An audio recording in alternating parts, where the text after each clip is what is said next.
आदर्श जो गांव और पंचायत ली जाती है उसमें कुर्सी ग्राम पंचायत को मैं सांसद कोटे के अंदर गोद लेने की घोषणा करता हूँ।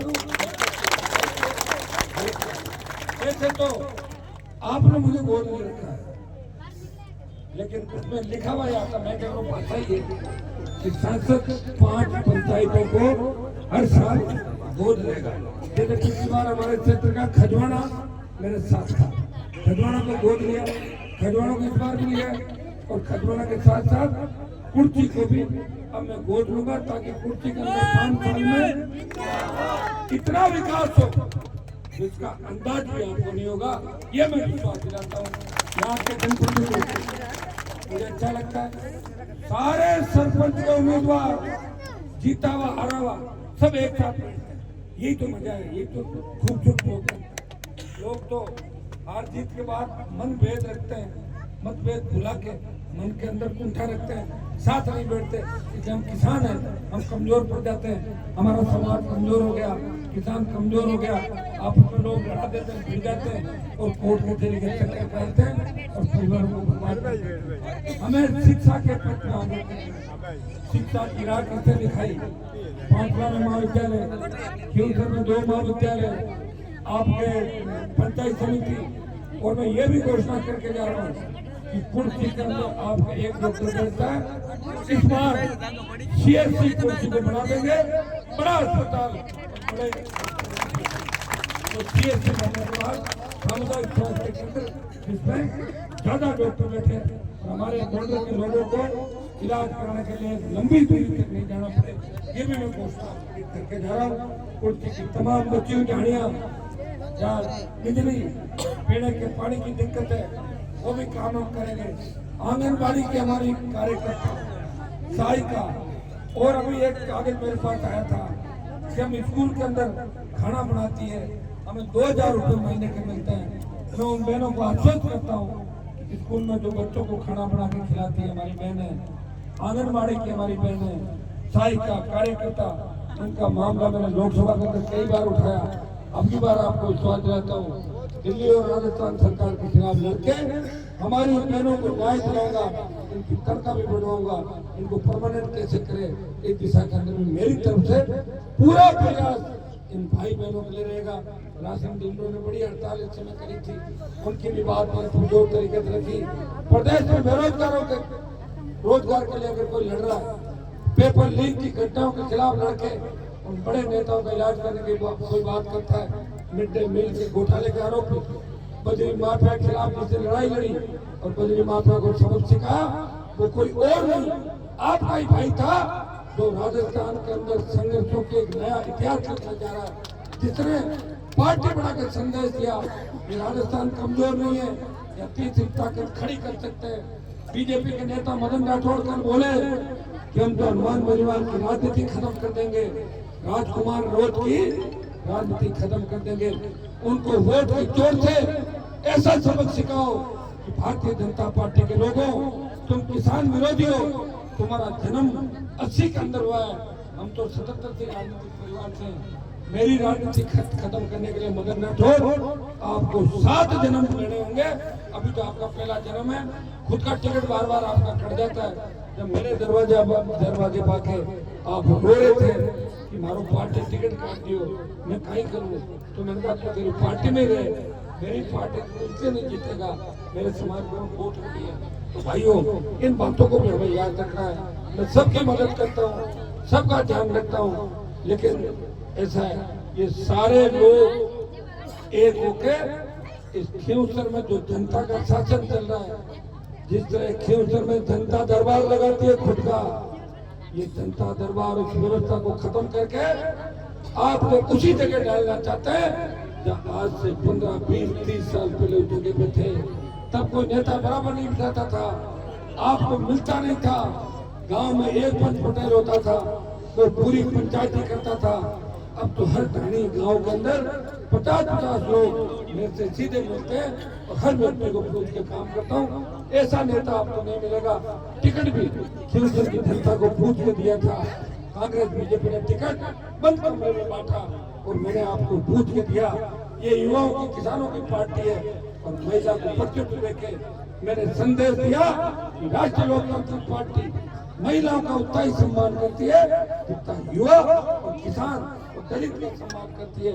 सारे लोग एकजुट हो जाओ, मुझे ताकत दो ताकि मैं मोदी की छाती में और जोर से मूंग डाल सकूं लोकसभा के अंदर। और ये ताकत आप लोग दोगे। और मेरी जीत के बाद ये भी तय हो जाएगा कि राजस्थान की राजनीति किस दिशा में जाएगी। कई मंत्री हट जाएंगे, कई नए बन जाएंगे, एक नया सवेरा उस राजस्थान की राजनीति के अंदर होगा। आप सबने हमेशा आशीर्वाद दिया। मेरी इच्छा थी कुर्सी में मैं हेलीकॉप्टर उठा, लेकिन अभी जुगाड़ नहीं बैठा। जुगाड़ अगर बैठ तो उठते जाओगे, कोई बात कहना पड़े दिन करना पड़े, वो बात पकड़ ले, प्रयास करना। अगर जुगाड़ बैठ दो तो 5-5 मिनट घर गए उतार दो, एक दिन पूरा और बाकी गांव नाराज नहीं उतार दो। 8-9 मीटिंग तो कर ही सकते हैं। कोशिश करूंगा, कल एक बार और प्रयास करूंगा। अगर हुआ तो निश्चित रूप से आपके मान सम्मान के लिए ये काम करने का भी प्रयास करूंगा। जैसा आशीर्वाद आपने मेरे पे हमेशा रखा, इस बार उससे थोड़ा सा ज्यादा रखा। हमें अच्छा लगता है जब मैं मद्रास गया 2005 से, यहाँ मंचासीन हमारे बैठे सारे लोग, यहाँ से कम 2 दर्जन से ज्यादा, वैसे तो 500,000 लोग हो गए इस गाँव में, लेकिन 2 दर्जन से ज्यादा उद्योगपति मद्रास में कुर्ची गांव के अंदर है। वहाँ समाज का भी सम्मान बढ़ा रहे हैं। और कोरोना के अंदर उन्होंने सेवा की।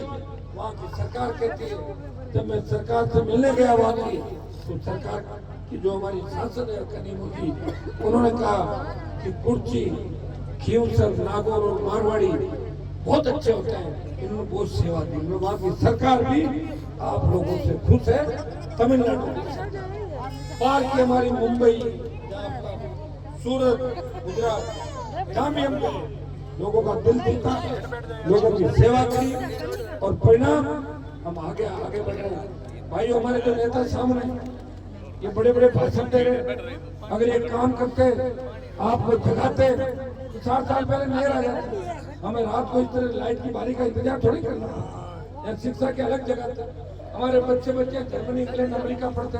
दुर्भाग्य से आपको धोखा दिया, हमें धोखा दिया, जिले को, राजस्थान को धोखा दिया। उसका परिणाम हम भुगत रहे और कमा के खाने के लिए हमारे बच्चों को बाहर जाना पड़ता है। कोई रोजगार का साधन नहीं। मैं आपको विश्वास दिलाता हूँ, आने वाला समय आपका है। आपका नेता इतना मजबूत है, दुनिया की कोई ताकत मुझे झुका नहीं सकती। मैं टूट सकता हूँ, झुकूंगा नहीं। किसान कौम के सम्मान की लड़ाई पूरे देश के अंदर आखिरी दम तक लड़ूंगा। मेरा हाथ अगर किसी के पैरों की तरफ मुड़ता है, वो बुजुर्ग किसान, दलित, शोषित, पीड़ित और बड़े बुजुर्ग के पैरों के अंदर हाथ में झुका के आशीर्वाद लेता हूँ। किसी नेता के कदमों में हनुमान बेनीवाल का हाथ नहीं गया। उसके घर के अंदर किसी नेता की फोटो नहीं है। फोटो मिलेगी भगत सिंह की, फोटो मिलेगी राम साहब पीर की, तेजाजी महाराज की, दशरथ जी की, जामाजी महाराज की, बाबूजी महाराज की। ये फोटो हनुमान बेनीवाल के घर पर मिलेगी, शंकर भगवान की, सालासर बालाजी की। लेकिन वो फोटो नहीं मिलेगी जो नेताओं की फोटो है। उनके कदमों में पड़े हमारे लोग और ये कह रहे हैं कि व्यवस्था बदल देंगे। ये कुछ नहीं करेंगे। ये नई सिम लेकर आए बीजेपी के मंत्री, और जैसे ही यहाँ से जाएंगे उस सिम को तोड़ के फेंक देंगे। तो फिर बैठे रहना। पहले नेता कहाँ आते थे, ध्यान रखना, अपने नेता को खोना नहीं है। बड़ी मुश्किल से आपको ऐसा व्यक्ति मिला जो इसकी रखवाली कराई जिला के, आपको हथेली में रखकर चलता है, जिसने पूरी जवानी किसान कौम और जवानों के लिए समर्पित कर दी। उसका मुकाबला दिल्ली के मोदी, अमित शाह और राजस्थान के भजनलाल से, उन तमाम किसान विरोधी ताकतों से वो एक होकर राष्ट्रीय लोकतांत्रिक पार्टी को खत्म करने का प्रयास करिए, जिसको आपने अपने हाथों से बनाया था। इस चीज को याद रखना। कहीं का आशीर्वाद देकर भारी वोटों से पंचायत से जिताना है और पूरे इलाके में फैल जाओ जवानों। सोशल मीडिया के माध्यम से जहाँ भी हमारी रिश्तेदारी, जहाँ भी हमारे लोग हैं, चारों तरफ एक दूसरे से बात करो और ये बात यही करो कि हमें जंग जीतनी है। ये आजादी की लड़ाई से कम लड़ाई नहीं है। इसमें हनुमान अगर हारेगा तो किसान हार जाएगा और कोई किसान का बेटा दोबारा से इस तरह की हिम्मत नहीं करेगा। और बीजेपी को क्या फर्क पड़ता है? बीजेपी हारी थी, कांग्रेस ने 5 साल राज किया था। बीजेपी ने 3-4 बार जमानत हुई है, 4 बार कांग्रेस की जमानत हुई है। आप उसी परिपाटी में चले, अपने भाई को ताकत दें और आपने खुद जो पौधा लगाया RLP रूपी, उससे वट छुड़ा के देश को संदेश दें कि हमारा जनप्रतिनिधि देश के किसान और जवान की अगुवाई करेगा और पूरे देश के अंदर वीर तेजाजी महाराज के जयकार के साथ जो आगे बढ़ा, सबको आगे लेके चलेगा। बहुत बहुत आपको धन्यवाद। जय हिंद।